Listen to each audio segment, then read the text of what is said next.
मैं आलोक मिश्रा एक बार फिर से आप सभी का वेलकम करता हूं। आज हम लोग बात करने वाले हैं इनकम टैक्स रिटर्न को लेकर, आईटीआर फाइलिंग को लेकर।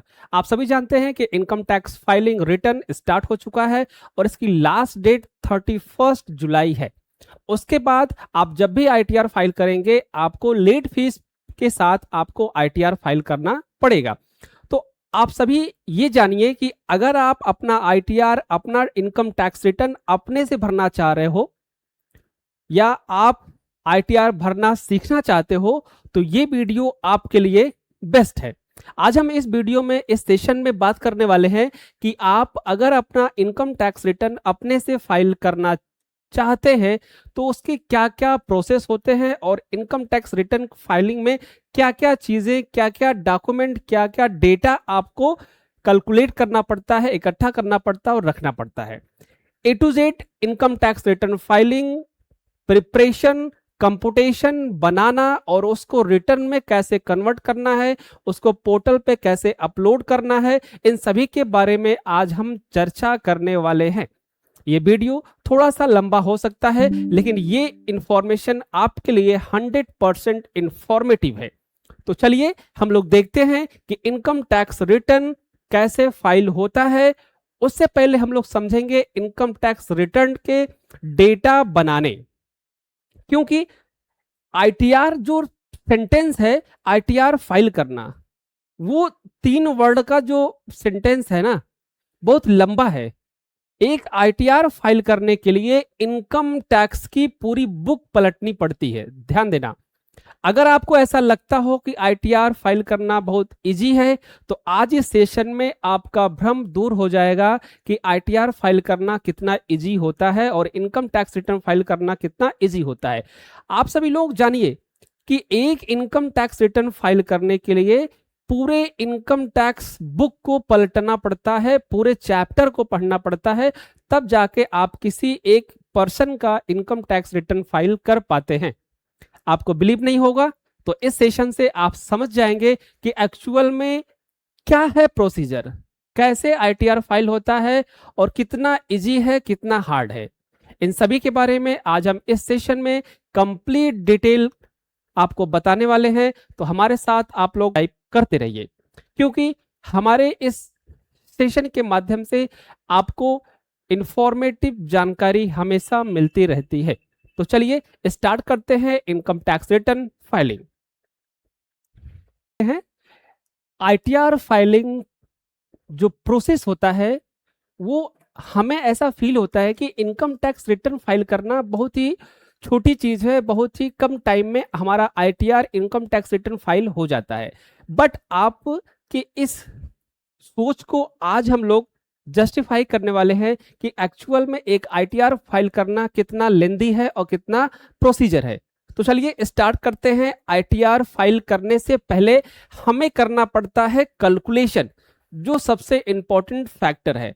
आप कभी भी जब इनकम टैक्स रिटर्न फाइल करोगे तो उससे पहले आपको पूरी इनकम को कैलकुलेट करना पड़ता है, क्योंकि आप सभी को पता है कि किसी भी पर्सन की इनकम जो है वो 5 हेड से आती है।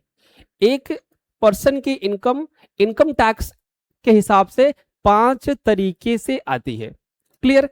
और उस स्टेप को हमें कैलकुलेट करना पड़ता है, क्योंकि हर एक स्टेप अपने आप में एक अलग कैलकुलेशन करता है।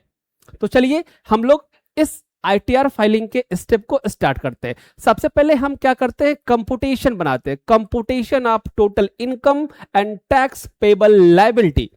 हमें कैलकुलेट करना है कि हमारी कितनी इनकम है और उस इनकम पर कितनी हमारी टैक्स लायबिलिटी बन रही है, और इससे पहले हमें पूरा प्रोसीजर आपको पता करना है। तो चलिए, सबसे पहला स्टेप जो होता है आपका आईटीआर फाइल करने का, ध्यान देना, सबसे फर्स्ट जो स्टेप होता है आपका आईटीआर फाइल करने का, वो क्या होता है, determine of residential status. Determine of residential status, क्योंकि किसी भी व्यक्ति की इनकम पर टैक्स लगाने से पहले आपको ये जस्टिफाई कर लेना है, ये डिटरमाइन कर लेना है कि क्या वह व्यक्ति भारत में निवासी है, क्योंकि इनकम टैक्स हमेशा निवासी पे लगता है, रेजिडेंस पे लगता है, नॉन रेजिडेंस पे नहीं लगता है। तो सबसे पहला स्टेप हमारा होगा कि हम जिसका आईटीआर फिल कर रहे हैं, जिसका आईटीआर फाइल कर रहे हैं, उसका हमें रेजिडेंशियल स्टेटस जस्टिफाई हो जाए। तो हमें पहला स्टेप क्या भैया, डिटरमाइन ऑफ रेजिडेंशियल स्टेटस। आपको उस पर्सन का रेजिडेंशियल स्टेटस डिफाइन करना है, ठीक है। अब रेजिडेंशियल स्टेटस डिफाइन कैसे करेंगे, इसकी टर्म कंडीशन क्या है वो आपको पढ़नी पड़ेगी। तो चलिए हम शॉर्टकट में आपको बता देते हैं कि उसकी टर्म कंडीशन क्या है। कोई भी व्यक्ति अगर पूरे फाइनेंशियल ईयर में, जैसे अभी हम लोग 25-26 की आईटीआर फाइलिंग करेंगे, तो पूरे फाइनेंशियल ईयर में अगर इंडिया में 182 दिन 182 डेज अगर इंडिया में रहा है तो वह क्या कहलाएगा, रेजिडेंस कहलाएगा। तो इस केस में उसके ऊपर टैक्स लायबिलिटी कैलकुलेट होगी। क्लियर। तो अब हमने क्या कर लिया, एक व्यक्ति की रेजिडेंशियल स्टेटस को जस्टिफाई कर लिया और हमको ये पता चल गया कि ये व्यक्ति क्या है भैया, रेजिडेंस है। ये व्यक्ति क्या है, रेजिडेंस है। क्लियर। तो अब इस पे क्या होगा, टैक्स लायबिलिटी कैलकुलेट होने वाली है। नेक्स्ट स्टेप आते हैं, जब हमें ये पता चल जाता है कि ये पर्सन रेजिडेंस है और इस पे टैक्स कैलकुलेट होगा, तो सेकंड स्टेप क्या होगा, सेकंड स्टेप होगा हमारा classification of income under 5 head. अब हमें ये पता करना है कि इस पर्सन के कितने हेड से इनकम जनरेट होती है। इस व्यक्ति का, जिसका हम आईटीआर कैलकुलेट कर रहे हैं, आईटीआर फाइल करने जा रहे हैं, उसकी इनकम के क्या क्या सोर्सेज है, कितने हेड है। तो सबसे पहले हम समझेंगे कि हमारे कितने हेड होते हैं, इनकम टैक्स में कितने हेड होते हैं। तो 5 हेड होते हैं। कौन कौन से होते हैं, पहला होता है सैलरी। एक व्यक्ति सैलरी से इनकम जनरेट कर सकता है। दूसरा होता है income from house property, house rent से उसका इनकम आ सकता है। तीसरा होता है profit and gains of business and profession, इससे इनकम जनरेट कर सकता है। चौथा होता है कैपिटल गेन, वह कैपिटल गेन से इनकम जनरेट कर सकता है। पांचवा होता है income from other sources. Clear. इतने सोर्स है किसी व्यक्ति की इनकम को जनरेट करने के लिए। तो हमने क्या कर लिया, क्लासिफिकेशन ऑफ इनकम 5 हेड, हमने इस इनकम के हेड को कैलकुलेट करना है। क्लियर। अब अगर हमने भाई इनकम जस्टिफाई कर ली, अब हमने क्या कर लिया, इनकम जस्टिफाई कर ली कि इस हेड से इनकी इनकम जनरेट हो रही है। तो नेक्स्ट स्टेप क्या होगा, स्टेप नंबर 3।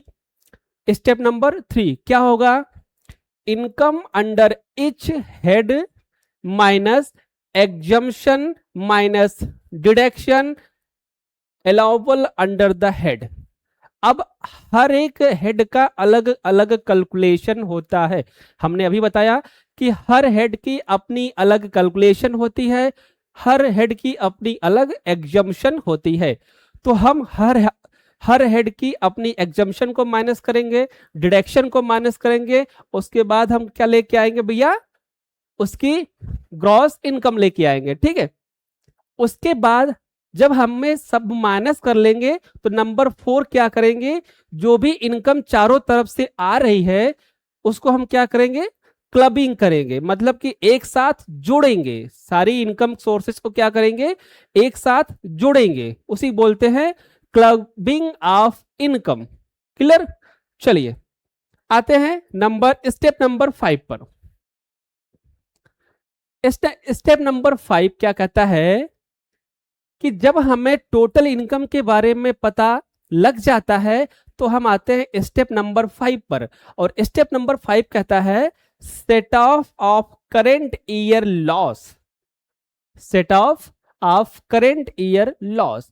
अगर हमारा पिछले ईयर में, पिछले साल में हमने लॉस बुक किया था और इस साल हमारा प्रॉफिट हो रहा है, तो उस केस में सबसे पहले हम क्या करेंगे, अपने प्रीवियस ईयर के लॉस को अपने प्रॉफिट से सेट ऑफ करेंगे। सपोज मान लीजिए कि नेक्स्ट प्रीवियस ईयर में हमारा 1 लाख रुपए का लॉस हुआ था और इस साल हमारा 2 लाख रुपए का प्रॉफिट हुआ है। तो स्टेप क्या कहेगा कि 2 लाख में से 1 लाख रुपए हम लोग क्या कर देंगे हैं, लॉस को सेट ऑफ कर देंगे। तो एक्चुअल में प्रॉफिट कितना बचा, 1 लाख रुपए। एक्चुअल प्रॉफिट कितना बचा, 1 लाख रुपए। क्लियर। तो अब हम इसी 1 लाख रुपए को लेकर आगे बढ़ने वाले हैं। चलिए नेक्स्ट स्टेप क्या कहता है भैया, नेक्स्ट स्टेप कहता है step number 6, computation of gross total income. अब जो हमारी इनकम बची, जो हमारी इनकम लॉस सेटअप करने से बच गई, उसके बारे में समझिए। ग्रॉस इनकम क्या होता है, एड इनकम अप्लाई द, ठीक। फिर टोटल क्या होगा, कंप्यूट क्लबिंग प्रोविजनल फॉर, फिर इनकम क्या होगी, in under etch head provision set of and carry forward. Clear. ये स्टेप मैंने आपको बता दिया। उसके बाद आता है स्टेप नंबर 7। स्टेप नंबर 7 क्या होता है, deduction from gross total income. अब हमें क्या करना भैया, डिडक्शन निकालने हैं। किसके, there are deduction under chapter number 5, chapter number 6 sorry, income tax act 1961 का चैप्टर नंबर 6 जो डिडक्शन होता है। डिडक्शन क्या होता है, 80C से लेकर 80U तक का। लेकिन इस समय न्यू स्कीम रिजीम में ये सारे प्रॉब्लम आपको देखने को नहीं मिलेगी। फिलहाल एक स्टेप है, इसके बारे में हम लोग बात कर लेते हैं। ठीक है, जब हम लोग माइनस कर लेंगे तो हमारे पास क्या निकल जाएगा, टोटल इनकम। ठीक है, तो स्टेप नंबर 8 कहता है, 8वां स्टेप पे हम लोग हैं, कंप्यूटेशन ऑफ टोटल इनकम। जब ग्रॉस इनकम से हम अपने सारे डिडक्शन माइनस कर देते हैं तो हमें क्या आता है, टोटल इनकम। समझिए, तो टोटल इनकम क्या कहता है, total income minus gross total income minus deduction. तो आपके पास क्या बच जाएगा, नेट इनकम। चलिए चैप्टर नंबर 8 हो गया, 9 पे आते हैं। Chapter number 9 sorry step number 9। अब अगले स्टेप में क्या होगा, अगले स्टेप में होगा application for the rate of tax on total income. जो आपकी टोटल इनकम है उसमें क्या होगा, स्लैब रेट में देखा जाएगा कि एक्चुअल में आपकी टैक्स लायबिलिटी कितनी बन रही है। क्लियर। चलिए नेक्स्ट आते हैं, step number 10, surcharge and rebate. अब जो आपकी इनकम बन रही होगी इनकम टैक्स के अकॉर्डिंग, अब आपको वहां पे कैलकुलेट करना पड़ेगा सरचार्ज एंड रिबेट। तो अगर आप इसके कैटेगरी में आ रहे हो रिबेट और सरचार्ज में, तो आपको यहाँ पे प्लस माइनस करना पड़ेगा। अगर नहीं आ रहे हो तो इसको हम क्या करेंगे, आगे बढ़ जाएंगे। ठीक है, स्टेप नंबर 11 पे आते हैं। क्या कह रहा है, health and education cess on income tax. Clear. जो भी टैक्स लायबिलिटी निकल के आती है उस टैक्स लायबिलिटी का 4% हेल्थ एंड एजुकेशन सेस लगता है। मतलब कि 4% एक्स्ट्रा टैक्स लायबिलिटी आपसे चार्ज कर ली जाती है जो नेट टैक्स लायबिलिटी होती है उस पर। क्लियर। आगे बढ़ते हैं, 11 के बाद आते हैं हम लोग 12 पे। स्टेप नंबर 11 12 कह रहा है, examine of the applicability of alternate minimum tax. आपकी एलिजिबिलिटी को एग्जामिन करते हुए आपके अल्टरनेट जो फॉर्मूला है उसको हम लोग यूज करते हैं। ठीक है, जो और सारे डिडक्शन आपको दिए रहते हैं उनको हम यूज करते हैं, उसके बाद यूज करने से आगे बढ़ते हैं। ठीक है, तो ये बिजनेस है, यहाँ पे हम छोड़ देते हैं, हम इंडिविजुअल में आते हैं। उसमें आता है स्टेप नंबर 13, एग्जामिन वेदर और not exercise of the option under section 115BCA। New regime बोलते हैं उसे, इनकम टैक्स की न्यू रिजीम बोलते हैं। क्लियर। अब इसमें क्या होगा भैया कि as per section 115BAC individual have on option to pay tax in receipt of their IT, then income chargeable to tax are special rate of following rate। ठीक है, तो इस कैटेगरी के अंतर्गत आपको एक स्पेशल रेट देखने को मिलता है। अब यहाँ पे दिया गया स्लैब रेट, टोटल इनकम, और यहाँ पे स्लैब रेट दिया गया है। क्लियर। तो ये स्लैब रेट बहुत पुराना है, ध्यान दें, ये ओल्ड स्कीम का है। ये किसका है, ओल्ड रिजीम का है, इस पे हमको नहीं जाना, ये ओल्ड रिजीम का, हमारे लिए ये बेकार है। ठीक है, तो स्टेप नंबर ये हो गया। उसके बाद बात करेंगे स्टेप नंबर 14 के बारे में। क्रेडिट और advance tax TDS and TCS. आप सभी जानते होंगे कि अगर आपका जो टीडीएस डिडक्ट होता है तो इसका मतलब कि आपने एडवांस टैक्स पे कर दिया है। तो अब क्या होगा, जितनी आपकी टैक्स लायबिलिटी निकलेगी उस टैक्स लायबिलिटी से आपका टीडीएस क्या हो जाएगा, सेट ऑफ हो जाएगा। उस टैक्स लायबिलिटी से आपका टीडीएस क्या होगा, जो आपका एडवांस टैक्स पे किया है वो सेट ऑफ हो जाएगा। कैसे सेट ऑफ हो जाएगा, tax payable total tax minus TDS minus TCS minus advance tax paid, actual में आपके टैक्स रिफंडेबल लायबिलिटी निकल के आएगी अगर आपने ज्यादा पे कर दिया है तो। क्लियर। स्टेप नंबर 15 की बात करें, जब हमारा टैक्स लायबिलिटी माइनस करने के बाद टीडीएस से जो एक्चुअल निकलती है वो या तो टैक्स पेबल निकलेगी या टैक्स रिफंडेबल निकलेगी। मतलब या तो आपको टैक्स पे करना होगा या तो टैक्स रिफंड करना पड़ेगा गवर्नमेंट को।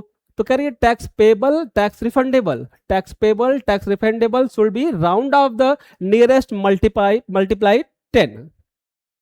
क्लियर। जैसे आपका 56,000 रुपए बना, ठीक है, 56,009 बना, तो ये 10 रुपए में कन्वर्ट हो जाएगा। क्लियर। तो मल्टीप्लाई नियरेस्ट 10 रुपए के हिसाब से ये कैलकुलेशन किया जाता है। क्लियर। यहां तक स्टेप हो गया। अब इसके बाद स्टेप नंबर आता है 16। अब स्टेप नंबर क्या आता है, 16।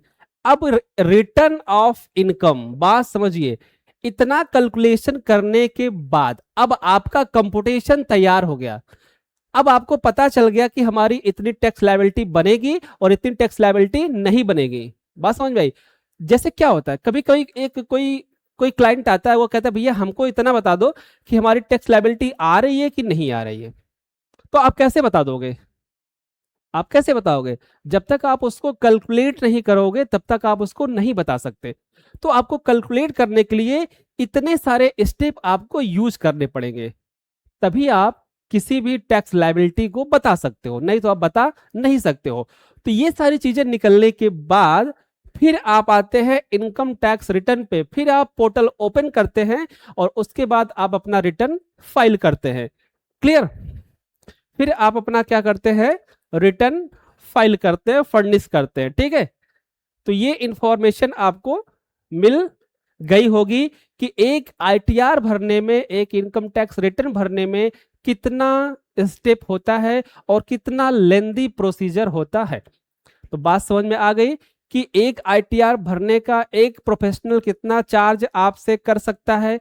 तो प्रोफेशनल अपनी हिसाब से चार्ज करता है, कोई 5,000, कोई 6,000, कोई 1,000, कोई 2,000, कोई 3,000। ठीक है। तो अगर आप आईटीआर भर सकते हैं तो आपको इतने सारे प्रोसेस करने पड़ेंगे इनकम टैक्स रिटर्न फाइल करने के लिए।